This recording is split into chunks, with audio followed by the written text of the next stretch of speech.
Olá, amigo ligado na programação da TVT e você que nos assiste por um dos nossos distribuidores ou pela internet. Estamos começando mais um programa Brasil Consciência, uma realização do Sindicato Nacional dos Servidores Públicos Federais na área de Ciência e Tecnologia do setor aeroespacial. E no programa de hoje a gente vai falar sobre o telescópio James Webb e tudo que ele poderá trazer de conhecimento de valor à ciência, à astronomia. E para falar sobre esse assunto, nós estamos aqui com o Dr. Éder Martioli, virtualmente nessa entrevista, que é astrônomo lá do LNA, o Laboratório Nacional de Astronomia, e que vai falar um pouco para a gente do que representa esse marco para a ciência, o advento desse novo instrumento para a observação do espaço. Muito boa tarde, doutor Éder. Obrigado por o senhor ter atendido o nosso convite. E a primeira coisa que a gente gostaria de saber, assim, né? Por que esse telescópio está sendo tão celebrado, tão comemorado? Boa tarde. Bom, boa tarde, Edmond. Boa tarde a todos que me ouvem. É um prazer aqui participar desse programa. Bom, falando diretamente do telescópio James Webb, ele está sendo tão esperado porque ele vai aumentar em muito a capacidade que nós tínhamos até hoje de observação de objetos astronômicos a partir do espaço e mesmo comparado a instrumentos a partir da Terra. Então, ele é um telescópio bem maior do que o maior telescópio que tínhamos no espaço até hoje, que era o telescópio Hubble, que o Hubble tinha 2,40 metros de diâmetro, e agora o James Webb vai ter 6,5 metros. E, além disso, ele vai trabalhar numa faixa do espectro, né, do espectro luminoso, que o Hubble não tinha acesso, que é o infravermelho, onde você consegue observar objetos mais profundos, mais distantes no universo. Então, você tem uma sensibilidade diferente que realmente vai trazer descobertas muito importantes para a astronomia e para o conhecimento do universo como um todo. Nós estamos gravando esse programa no dia 25 de janeiro. Ontem, o telescópio chegou à sua posição, de onde ele deverá focalizar o universo, a 1,5 milhão de quilômetros da Terra. Uma distância, assim, bastante interessante. E o telescópio é totalmente, digamos, um telescópio de proporções muito grandes, né? A gente observa aqui nas especificações, o doutor já falou do diâmetro do espelho, que ele vai explicar um pouco mais à frente o que significa ter um diâmetro tão grande de um espelho num telescópio. Mas o telescópio James Webb, por exemplo, tem outros atributos que são bastante interessantes. Por exemplo, ele pesa 6,5 toneladas, só para você ter uma ideia, né? Mal comparando aí com o Cibers brasileiro, daria para ter 6 Cibers na massa do James Webb. E ele custou a bagatela de 10 bilhões de reais. 10 bilhões de dólares, 56,4 bilhões de reais. Doutor, o que o senhor quer dizer quando diz que o telescópio vai permitir observações que a humanidade não estava sendo capaz de fazer até o momento? A gente lê nas descrições do telescópio que vamos ter aquela questão da viagem no tempo, a gente vai observar o nascimento de galáxias. Como que é isso, doutor? Isso, bom, o diferencial desse telescópio, como eu já disse, é o tamanho do espelho, né? A abertura que ele tem. Ele está sendo um telescópio que vai observar a partir do espaço, onde você não tem interferência da atmosfera, ou seja, as imagens vão ser muito nítidas, muito estáveis, né? Você pode fazer... claro, ele usa a melhor tecnologia possível, porque você não vai gastar tanto dinheiro para colocar no espaço uma tecnologia defasada. Então, ele está usando tecnologia realmente de ponta para fazer essas observações. Então, tudo isso faz com que ele seja o melhor instrumento que a gente tem para observar. Mas a questão do espelho, do tamanho do espelho, é o seguinte: quanto maior a área do espelho, maior a área em que o telescópio vai refletir a luz para o ponto focal, onde vão projetar as imagens, maior vai ser a área coletora de luz também. Então, isso faz com que você consiga aumentar a quantidade de luz que você concentra no foco da sua imagem. Então, o que significa? Que ele tem um poder de amplificar maior a quantidade de luz que você observa de um único objeto. Isso faz com que ele seja mais sensível a objetos mais fracos, né? Então, só por aí, só por essa maior sensibilidade que ele vai ter, ele já se torna um telescópio muito melhor do que o outro telescópio que está no espaço, o Hubble, ou até do telescópio na Terra, por não ter absorção da atmosfera. Mas, além disso, ele vai trabalhar também no infravermelho, que é uma região do espectro que a gente sempre associa um pouco com a luz emitida por temperatura, né? Então, o nosso corpo, por exemplo, está emitindo infravermelho, mas a gente não enxerga, porque nossos olhos eles são sensíveis somente à luz visível. Mas o infravermelho tem uma vantagem muito grande para a astronomia, porque ele consegue, a luz infravermelha, ela passa através da poeira. Então, a poeira, ela absorve a luz visível, mas não absorve a luz infravermelha. Então, o que vai acontecer? A gente consegue observar objetos mais longínquos, porque o acúmulo de poeira no espaço que tem, né, apesar de ser muito pequeno, mas quando você observa objetos muito longes, isso já começa a tornar opaco aqueles objetos na luz visível. Então, no infravermelho você consegue ver mais longe. Por isso que ele tem essa interessante capacidade de enxergar objetos bem mais distantes, e eu diria até os objetos mais distantes que a gente consegue observar à luz vão ser os objetos observados pelo James Webb. Por isso que falam que o James Webb vai ser uma máquina do tempo, né? Vai olhar para o passado. Por quê? Porque quanto mais longe você vai, a luz ela demora um certo tempo para viajar no espaço. Então, quanto mais longe está o objeto, mais tempo essa luz demorou para chegar até o telescópio. Isso, o James Webb vai observar a luz de galáxias que demorou cerca de 13 bilhões de anos para chegar até o telescópio. Isso significa quase a idade do nosso universo. Então, a gente vai observar aquelas galáxias que ainda, a luz dela saiu de lá quando o nosso universo ainda era muito novinho, tinha acabado de se formar. E por isso a gente vai conseguir entender questões que os astrônomos se fazem, né, sobre aquela época, como que eram as galáxias, como que elas se formaram, como que eram as primeiras estrelas do universo. Então, todas essas questões vão ser respondidas aí observando aquelas galáxias mais novinhas do universo. Quer dizer, a gente vai conseguir decifrar segredos, informações da origem do universo, saber como Exatamente. Podemos até decifrar a matéria escura, essas outras formações que hoje são perguntas abertas, imagino exatamente. Sim, exatamente. Vão ter questões em abertos que necessitam dessa informação para poder ser respondidas. Enquanto a gente está vendo aí algumas imagens da abertura, né, uma ilustração da abertura do telescópio, eu queria que o senhor referenciasse aí para o nosso telespectador esse diâmetro de 6,5 metros. O telescópio que vocês têm aí no LNA, o telescópio principal, tem quanto de diâmetro? Então, o nosso telescópio principal aqui está no município de Brasópolis, né, no Pico dos Dias. Ele é um telescópio de 1,60 m de diâmetro. Então, o espelho principal dele, o espelho primário, tem 1,60 m, é bem menor do que o James Webb. Mas a gente também, o Brasil, né, através do Ministério de Ciência e Tecnologia, a gente tem um telescópio no Chile de 4 metros, que é o telescópio SOAR, e temos mais 2 telescópios de 8 metros, um no Chile e um no Havaí.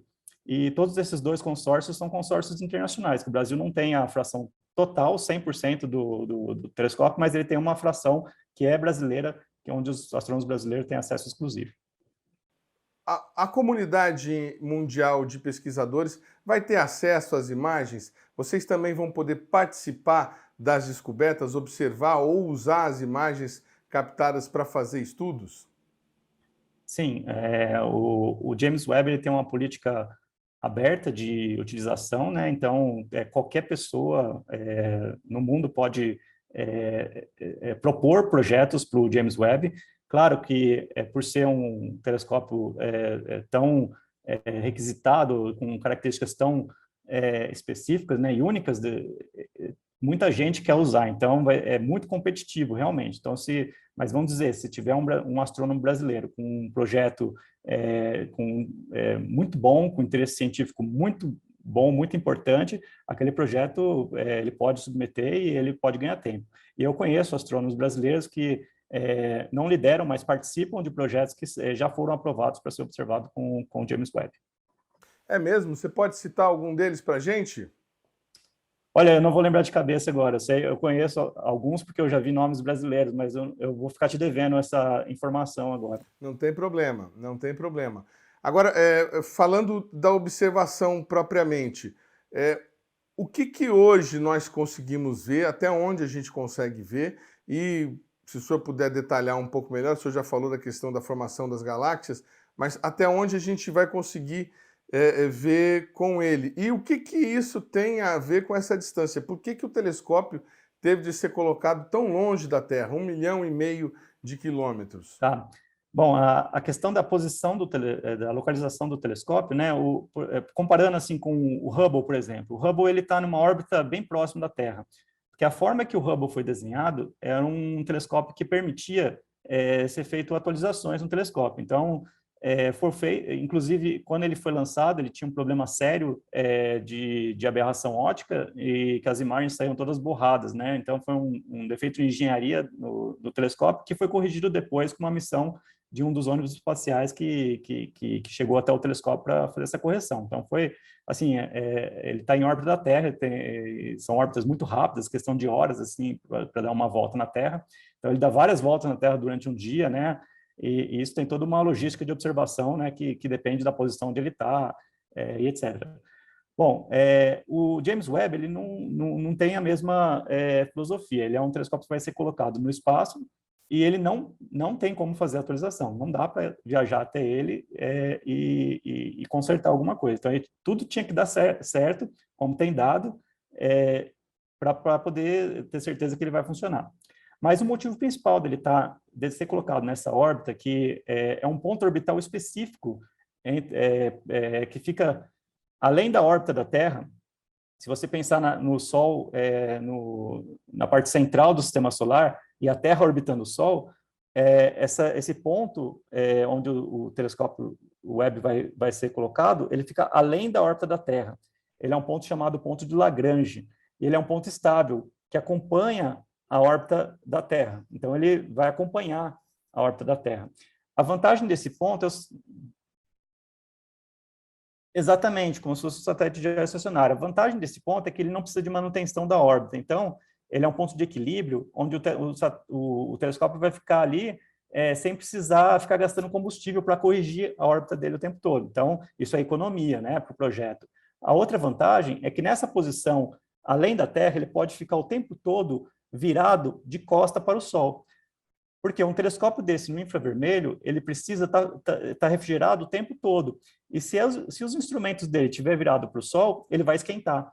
Então, para se manter refrigerado, essa é uma posição bem estratégica. E como a Terra orbita o Sol, e ele vai orbitar junto, ele vai ficar apontando sempre o oposto, para o lado oposto do Sol, mas ele vai conseguir ver todo o céu, porque ao longo do ano ele vai conseguir mirar para direções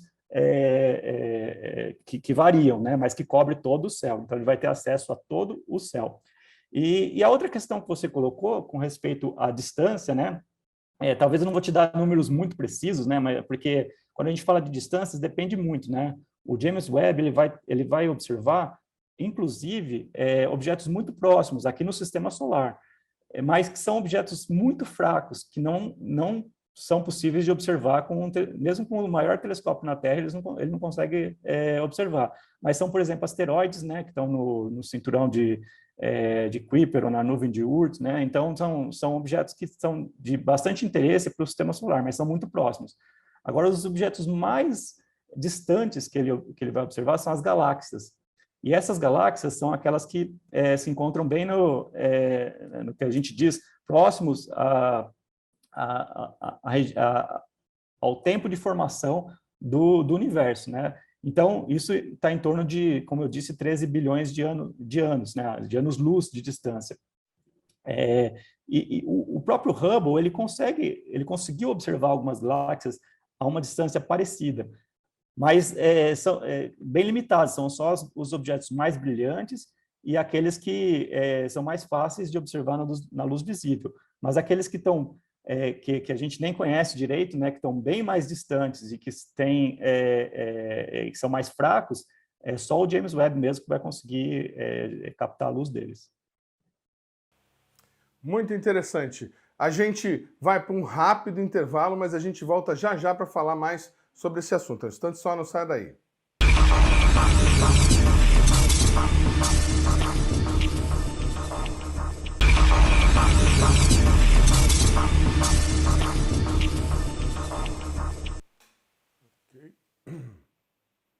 Segundo bloco, o programa Brasil Consciência de Volta, falando hoje do telescópio James Webb, a mais nova arma, instrumento da astronomia mundial para a compreensão do universo, telescópio lançado pela NASA no final do ano passado e que atingiu o seu ponto a 1,5 milhões de quilômetros da Terra no dia de ontem. Nós estamos aqui conversando com o astrônomo Éder Martioli, lá do LNA, o Laboratório Nacional de Astronomia, que está nos dando aí detalhes do funcionamento, como que tudo isso deve auxiliar a compreensão do universo pela ciência. Doutor Éder, a pergunta que a gente gostaria de fazer agora diz respeito a esses convênios que o senhor citou do LNA no começo, no bloco anterior.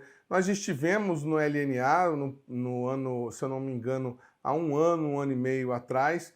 Nós visitamos as instalações e naquela oportunidade vocês nos contaram sobre essas colaborações no Chile, que o LNA inclusive estava ajudando a desenvolver alguns instrumentos. Como é que ficou o desenvolvimento desses aparelhos, desses equipamentos e como é que está a colaboração? Vocês já estão podendo enviar pesquisador e projeto para lá?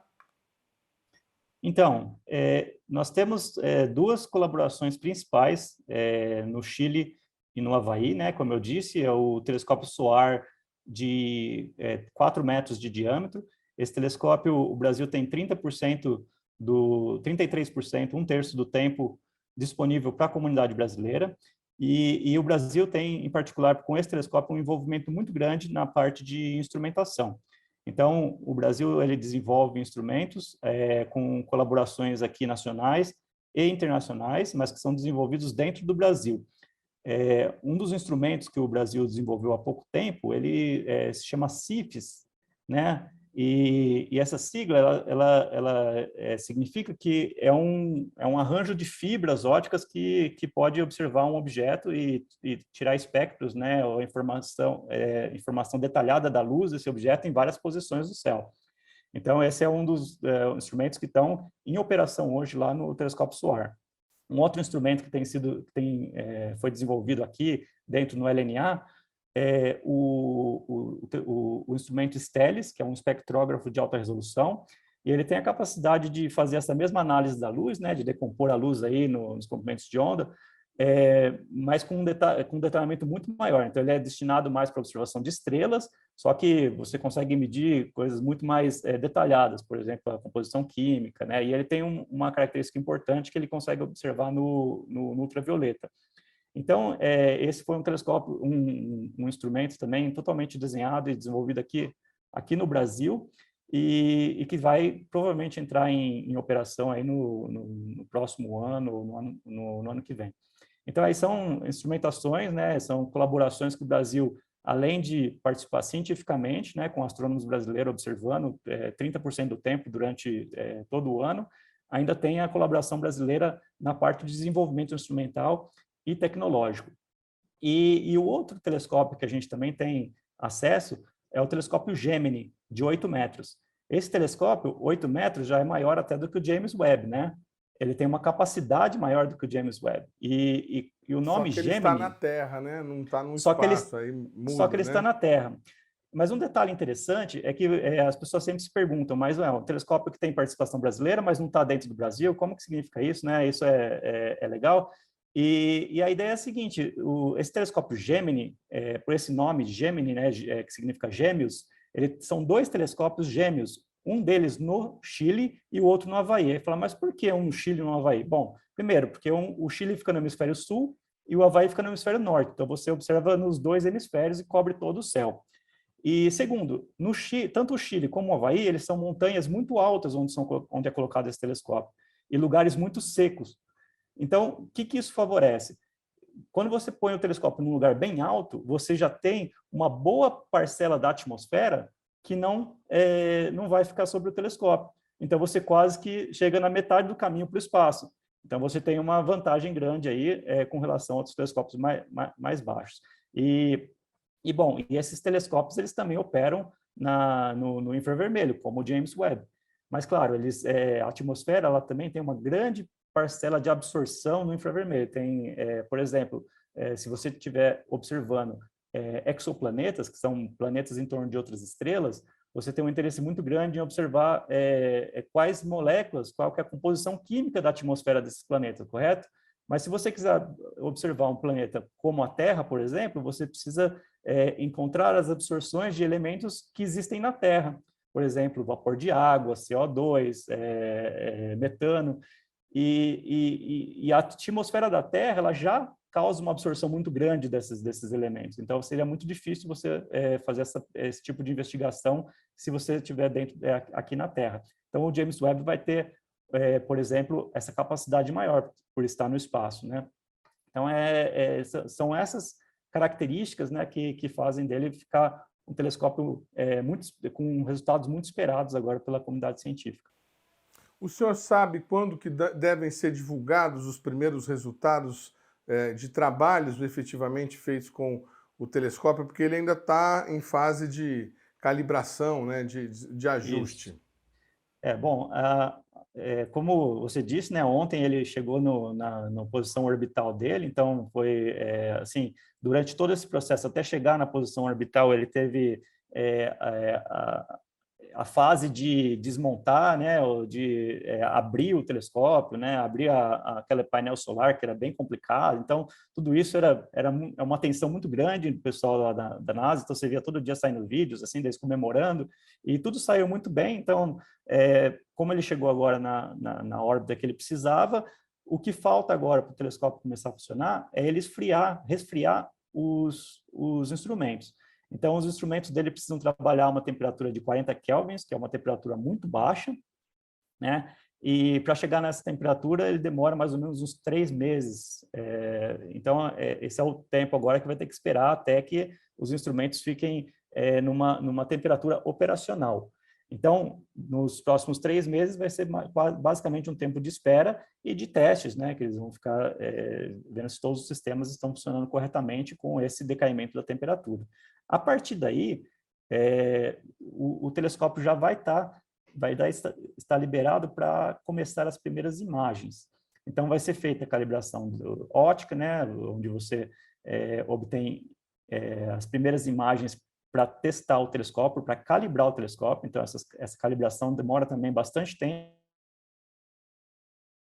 A análise dessas imagens e a correção do sistema óptico e dos instrumentos do telescópio. Então, assim, a previsão é que a partir do 5º mês, 6º mês, ele já começa a divulgar as primeiras imagens científicas para a comunidade.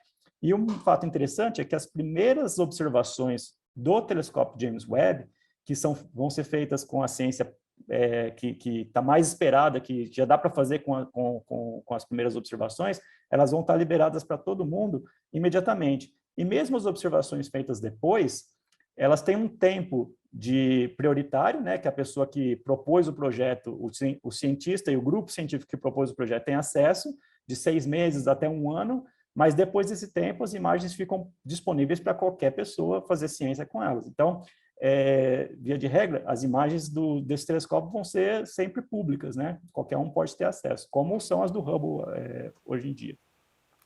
Agora, doutor, eu queria que o senhor ajudasse a nossa compreensão aqui do nosso telespectador. Estamos compartilhando aqui na tela, nesse momento, algumas imagens. E o telescópio, não sei se o senhor consegue acompanhar aí, o telescópio Sim. tem essa, digamos, essa folha né, que segundo as informações que a gente tem, ela tem o tamanho de quatro quadras de tênis, né? Para que serve isso? Tem a ver com esse processo de resfriamento que o senhor está falando? Ou isso... Não, não, essas folhas fazem parte, tem a ver com o processo de resfriamento.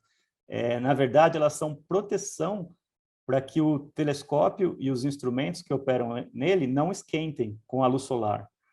Então, essas folhas elas vão proteger em camadas, né, o espelho e todo o telescópio, para que o telescópio se mantenha numa temperatura muito baixa. Porque no espaço, a radiação solar ela é mais intensa, porque aqui a gente tem a atmosfera que filtra a luz solar, mas além disso também tem partículas do Sol de altas energias que também podem causar o aquecimento desses equipamentos. Então, todas essas camadas faz com que ele vai em camadas filtrando essa luz e essas partículas, para que elas não esquentem o instrumento. Então, o tempo todo elas vão estar protegendo o telescópio. Mas o senhor não tinha dito que ele ia ficar atrás da parte, digamos, da parte iluminada da Terra, sempre para estar protegido da luz solar? Mesmo assim, precisava do espelho? Perdão, Precisa, porque, precisava dessa proteção. como você disse, ele está a uma órbita a uma distância da Terra de 150, 1,5 milhão de quilômetros, né? Isso. A essa distância, seria muito difícil você ficar exatamente atrás da Terra com relação ao Sol. Então, ele não consegue ficar na sombra da Terra exatamente. Ele, na verdade, ele está exposto ao Sol. Então, aquelas proteções são para que o Sol não atinja os instrumentos lá, porque a proteção em si está vendo o Sol o tempo todo. Muito bacana. A gente aguarda ansiosamente para que essas pesquisas todas estejam disponíveis. Já se sabe qual que vai ser a primeira pesquisa a ser feita com o James Webb? Qual vai ser o primeiro uso do telescópio?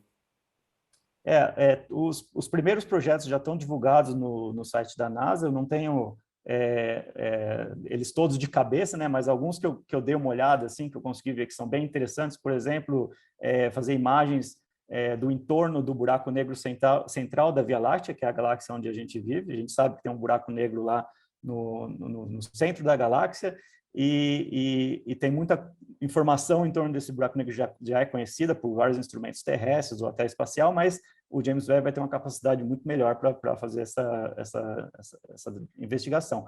Outros temas científicos que vão ser abordados, é claro, eu já disse aqui um pouco sobre as galáxias mais distantes, né? Então, aqueles primeiros candidatos já vão ser observados logo de cara para fazer ciência com essas primeiras observações, e também os exoplanetas mais interessantes, né? Aqueles que a gente já sabe que eles estão em zonas habitáveis em torno das suas estrelas e que eles têm tamanhos parecidos com o da Terra, vão ser os primeiros a ser observados pelo James Webb. Então, tudo isso vai acontecer já nos primeiros meses de operação do telescópio, e a gente pode esperar aí bastante novidade. Muito bacana. O senhor falou das colaborações. O Brasil, nesse momento, vocês aí no LNA, e se o senhor estiver envolvido em algum projeto, quiser nos apresentar, estão trabalhando em qual projeto nesse momento com os 30% de acesso que vocês têm ao telescópio lá do Chile, mais a participação no outro? Bom, em particular, a minha pesquisa é na área de exoplanetas, e a gente tem sim projetos que eu tenho participado de detecção de novos exoplanetas e caracterização. Então, a gente faz uma observação daqui com telescópios terrestres, né, com os nossos telescópios do Chile e do Havaí, para detectar esses planetas e caracterizá-los, e esses planetas são candidatos a ser observados com o James Webb. Eu sei de alguns que eu trabalhei na detecção e que eles já estão na lista de observação do James Webb. Então, mas tem grupos científicos que eu tenho colaboração e que tem programas de observação no James Webb, e aí vai depender das observações, né? Quando as observações vierem, dependendo da qualidade, dependendo do envolvimento nosso, a gente vai colaborar também com essas descobertas novas.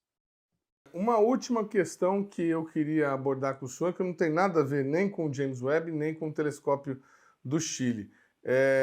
Recentemente foi divulgada uma informação, até uma constatação de que um grande número, um percentual significativo das imagens coletadas do espaço estava sendo contaminada, arriscada, por conta dos satélites lá da SpaceX. Qual que é a opinião do senhor como astrônomo, como pesquisador da área, sobre essa interferência visual que a gente está tendo e até onde nós podemos chegar, já que ele pretende ter uma grande constelação de satélites no espaço?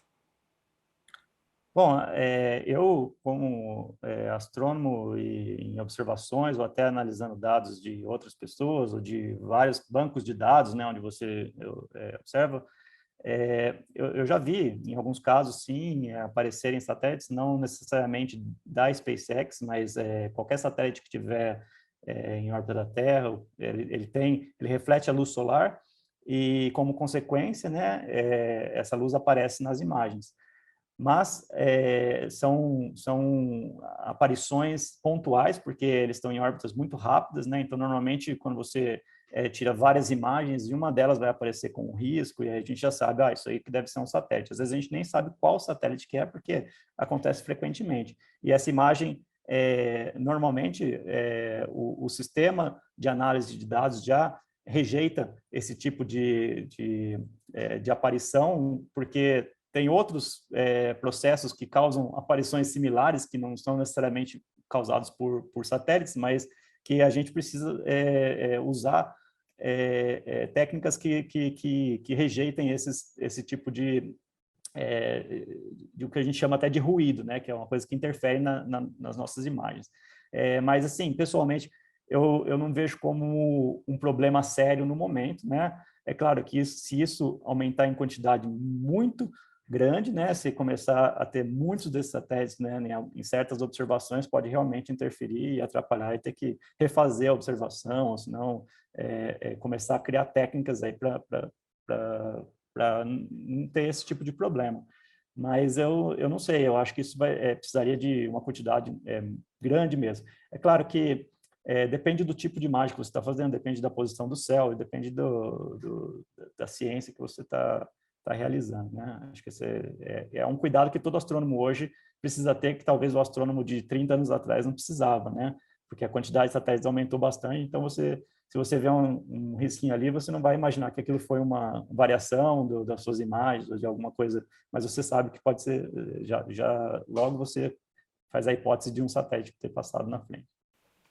A quantidade de objetos no espaço é tão grande que um grupo de pesquisadores do LNA, em parceria com a Rússia, está desenvolvendo um trabalho que busca identificar o lixo espacial. Veja nessa reportagem que nós fizemos na última visita ao LNA. Meu nome é Natália, meu sobrenome é Dratia. Natália Dratia. Eu vou pegar um papelzinho anotado depois para a gente não errar, tá bom? O cuidado com a grafia não é por acaso.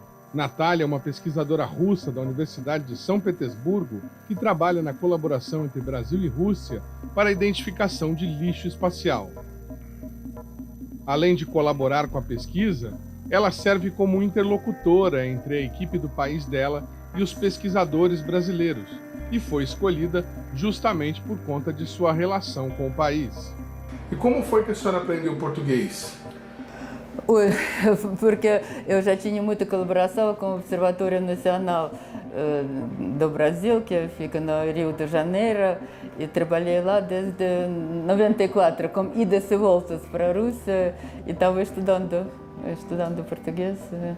Mas... Aí aproveitou esse conhecimento do português para vir aqui trabalhar nessa colaboração. Sim, claro, porque é realmente muito importante falar português, obviamente.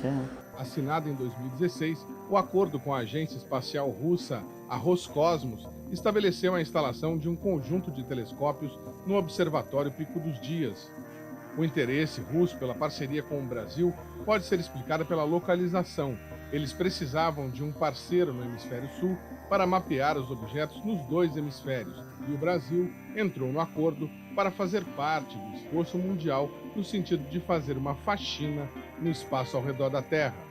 porque esse problema já está muito grave. Lixo especial, nós temos muitos detritos, já aconteceram colisões entre satélites vivos que geram ainda mais detritos, e o problema já estava muito grave. E muito bom essa colaboração, foi um acordo intergovernamental entre o governo do Brasil e o governo da Rússia, e muito importante que nós podemos monitorar durante muito tempo, durante praticamente 24 horas, porque nós temos equipamento oferecido na Rússia, na parte leste da Rússia, parte da Sibéria, e colocar aqui no hemisfério oeste, no Brasil, foi muito importante. Então, quando observações estão acabando na Rússia, aqui começa a noite e podemos fazer observações aqui.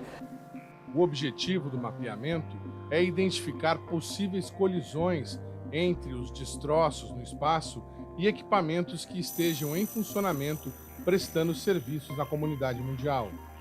Foi o programa todo para prever essas situações perigosas, para evitar colisões. E também temos que monitorar também órbitas de satélites, porque tem gravidade da Terra, da Lua, do Sol, e muito importante que o satélite fique realmente na órbita para que ele foi lançado. Esse é o objetivo principal. Se você tem um satélite ativo, né, o que nós chamamos de satélite vivo, em operação, um parafuso ele trafega, ele está em órbita numa velocidade aproximada de 36 mil quilômetros por hora, é a velocidade de órbita dele. E se ele colidir com um equipamento em atividade, ele tem a capacidade de desativar, derrubar um satélite se ele entrar em colisão. Seria como um tiro de ponto .50 atingindo o satélite. Daí para mais. Qual que é o tamanho desse problema? Tem bastante detrito no espaço Infelizmente, é difícil acreditar, mas tem muitos detritos. Detritos com tamanhos a partir de 1 milímetro, que já pode causar danos. Você pode ver a quantidade de objetos. Aqui nós apresentamos os resultados do nosso trabalho, quando foi reunião de...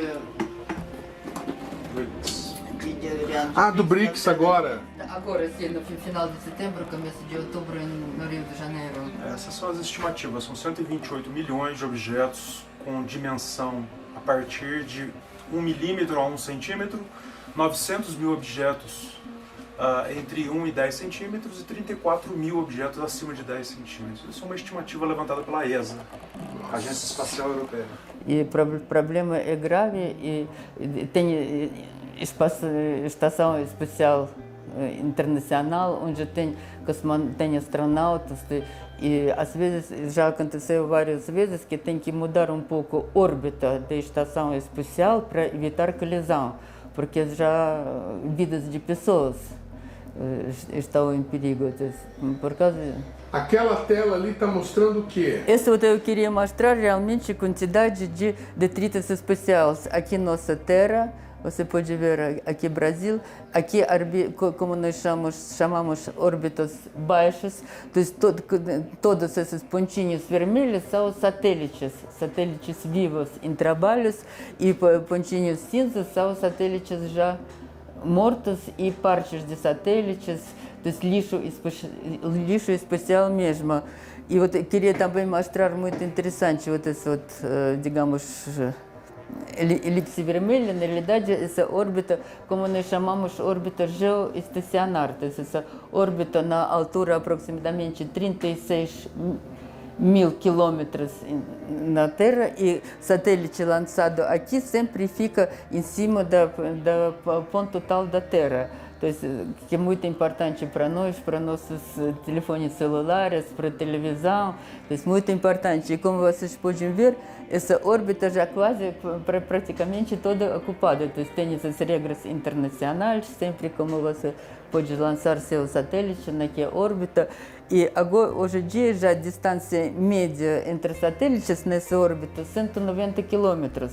Então, para essas velocidades enormes de quilômetros por segundo, 3, 5 quilômetros por segundo nessa órbita. Então, essa velocidade muito alta e você tem que sempre evitar qualquer perigo de colisão de satélites. Esse trabalho que vocês estão fazendo não serve só para o Brasil e para a Rússia? Não, esse trabalho realmente internacional. Tem esse sistema automatizado para evitar a criação e controle e evitar qualquer perigo de colisões. Então, nós mandamos, quando tem algum perigo de colisões, nós mandamos esses dados para a agência europeia. Sempre tem, e tem todo internacionalmente corrigido. Então, todas as órbitas são bem conhecidas, que quando você quer lançar um satélite, essas órbitas são internacionalmente, tem catálogo internacional muito importante, como todos esses, para realmente evitar qualquer perigo de colisões. E muito interessante também que essas imagens, as imagens que nós recebemos, digamos aqui como exemplo, aqui estão marcados satélites, todas essas imagens, eles também podem ser usados para fins puramente astronômicos. Então, você pode estudar estrelas variáveis, explosão de estrelas novas, isso é muito interessante. Também você tem cometas, meteoros, você pode fazer muitas pesquisas astronômicas na base dessas imagens.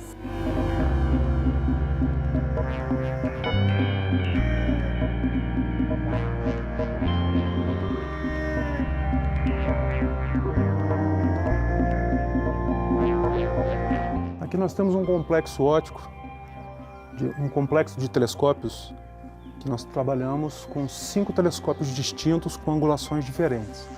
Nós temos o telescópio principal com 75 centímetros de diâmetro, 2 telescópios, um na parte superior e um na parte inferior com 25 centímetros e na lateral 2 telescópios de 5 centímetros. Eles podem trabalhar individualmente ou em combinação. Bacana. E qual que é o diferencial desse telescópio para esses que já tinha no LNA? Por que precisou instalar outro? Certo. Esse é um telescópio projetado exclusivamente para captação de lixo espacial. Ele não detém nenhum tipo de filtro, como os telescópios do LNA, onde você trata a imagem quando está fazendo a captação. Esse telescópio ele trabalha com a imagem pura, limpa.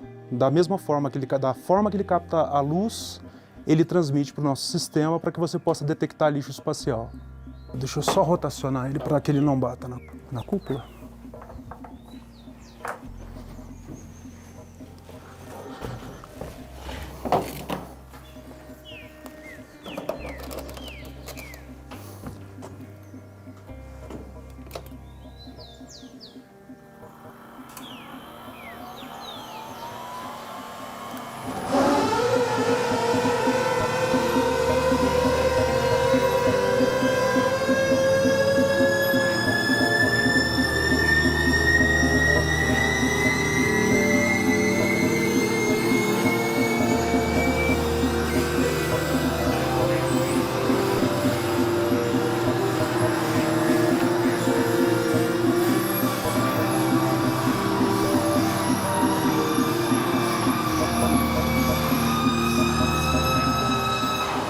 Esse telescópio ele tem uma característica interessante que ele consegue detectar objetos de baixa altitude. O que isso significa? Que até 50 mil quilômetros de altitude em relação à Terra, você consegue observar os detritos ou elementos que estão nessa faixa de altitude. Uma informação que é interessante desse telescópio, ele é um telescópio russo que veio, toda a infraestrutura aqui veio de lá. A montagem de todo esse equipamento foi feita em 30 dias e a primeira montagem dele, a primeira integração, né, a primeira colocação dele em posição foi aqui no Brasil. Ele foi fabricado na Rússia, as partes em lugares diferentes, mas não foi feito um teste de montagem. A precisão desse projeto é tão grande que, da forma que ele saiu das caixas, foi montado sem nenhum erro de montagem. Mas já havia outro anterior igual a esse? Na Rússia existem telescópios iguais ao montado no Brasil, mas não nessa configuração. Esse é o protótipo número 1, montado a nível mundial. Na Rússia eles têm esses telescópios em outras configurações, mas trabalhando na configuração de um complexo óptico de 5 telescópios, esse é o primeiro. Agora fazer a operação ao contrário.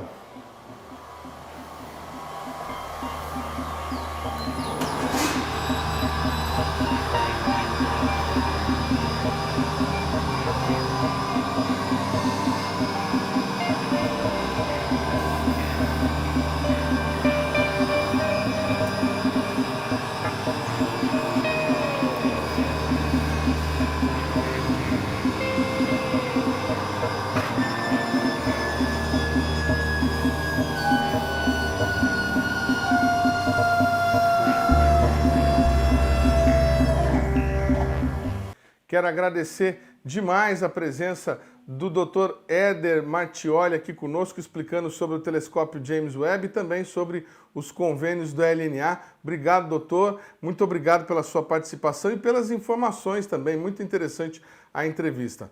Obrigado. Obrigado, eu que agradeço. Eu agradeço a todos que estão nos ouvindo e foi um prazer aqui participar dessa entrevista e poder compartilhar um pouco das informações do que esse novo telescópio vai trazer para a gente, para a ciência como um todo, né? Muito obrigado. O programa Brasil Consciência vai para um rápido intervalo e a gente volta já já com mais informações para vocês. Instante só, não sai daí.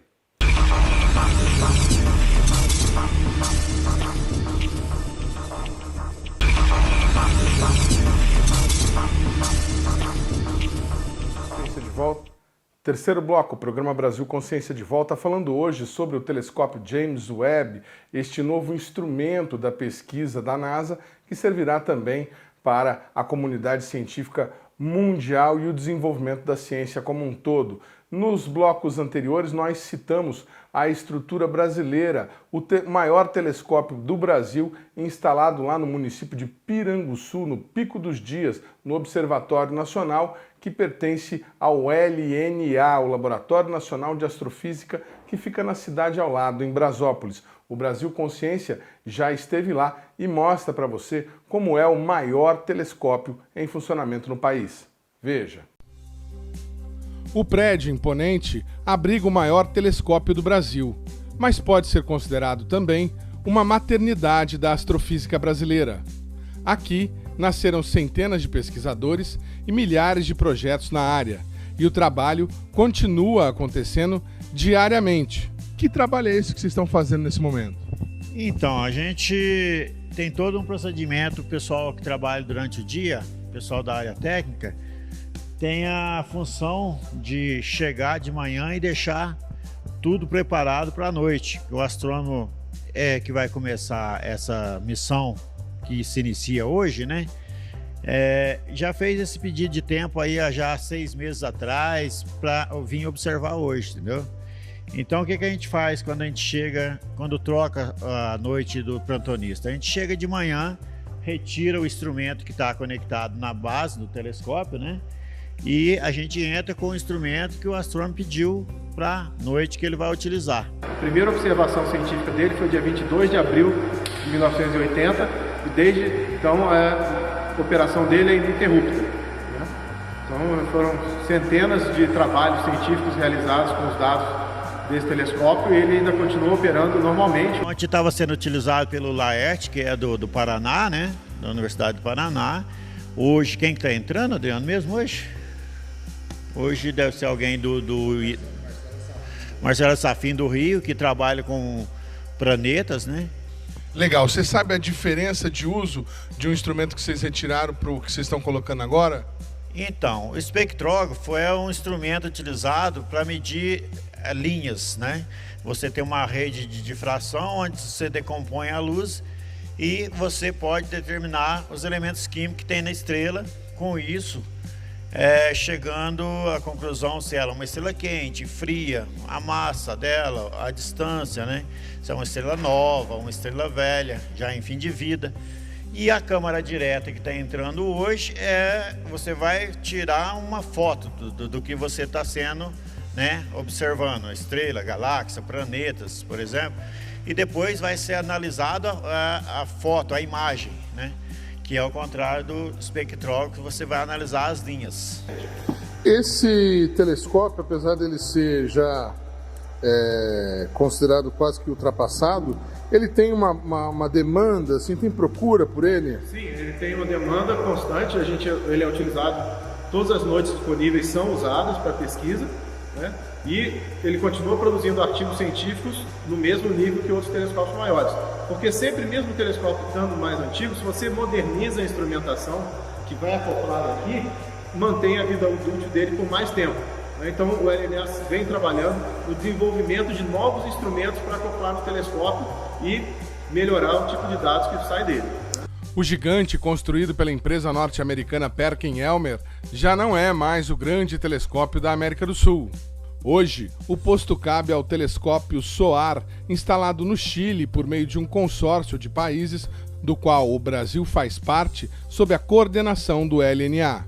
Hoje em dia, para classe de telescópios que já existem no mundo, ele é considerado um telescópio pequeno, mas ainda existe muita ciência que pode ser feita com ele, né? E ele é utilizado praticamente todas as noites do ano, que tem noites boas, né? Limpas, sem nuvem ou chuva, para fazer pesquisa. Como é que é o acesso do pesquisador que está, de repente, lá no Rio Grande do Sul, trabalhando com astronomia e quer utilizar o LNA? Bom, todo o acesso aos telescópios é através de projetos científicos. Nós temos comissões de pesquisadores brasileiros também que avaliam. Então, todos os pesquisadores, 2 vezes por ano, a gente abre uma chamada. Os pesquisadores que têm interesse em usar os telescópios mandam para a gente as suas propostas, dizendo qual é o objetivo científico, qual é o resultado que ele espera, quantas noites ele precisa, de qual telescópio e com qual equipamento. Essa comissão avalia e dá nota para as propostas. Aquelas melhor classificadas vão ganhando as noites até terminar todas as noites disponíveis. Tem 2 formas do astrônomo obter os dados. Ele pode vir aqui presencialmente, operar o telescópio aqui no local, né, e obter os dados, e já salvar os seus dados em disco e levar para a sua universidade, ou se ele está impossibilitado de vir aqui pessoalmente, ele pode simplesmente fazer o pedido de observação remota. Como é que funciona isso? Os nossos técnicos preparam todo o equipamento e ele opera o telescópio via internet da casa dele ou da universidade dele, que é melhor, porque geralmente na universidade a banda de internet é mais estável. São astrônomos de várias universidades, né, da USP, que vem muito, do Rio de Janeiro, de Belo Horizonte, do Sul. Então a gente tem assim, uma variedade de tipos de observações com vários astrônomos de várias universidades durante todo o ano, entendeu? Uma vez aprovado para usar o telescópio, o pesquisador pode, inclusive, usufruir do alojamento que o LNA mantém à disposição no Pico dos Dias. A viagem dele, do instituto dele até aqui no LNA é por conta, né, do pesquisador ou do seu instituto, mas quando ele está aqui, ele é abrigado, nós temos alojamento e refeitório aqui, então quando ele fica aqui um período de tempo, ele fica alojado aqui mesmo no observatório. Incluindo refeição. Incluindo as refeições.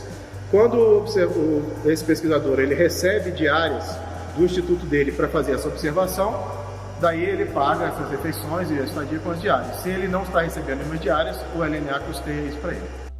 O histórico de realizações do observatório é extenso, e parte dessa história você pode ver nas paredes do prédio principal, como esta foto do cometa Halley, feita com o telescópio principal do Pico dos Dias em 1986. A história e os detalhes técnicos do telescópio são muito interessantes, mas, confesso, nada supera o momento em que o imenso braço óptico e a cúpula da estrutura se movimentam para posicionar o instrumento de forma a observar o objeto do estudo do astrônomo.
programa Brasil Consciência vai ficando por aqui. Você que quiser conferir os demais programas produzidos pela rádio do CineCT deve acessar a nossa página no Facebook. Você que quiser conferir o conteúdo já produzido pelo Brasil Consciência, todos os nossos programas e reportagens, deve acessar a nossa página no YouTube, que está aí para você na tela nesse momento. Dúvidas, críticas, reclamações e sugestões, nosso e-mail também está sempre disponível. O programa Brasil Consciência faz uma parada e volta em janeiro. Obrigado pelo carinho da sua audiência e até 2022.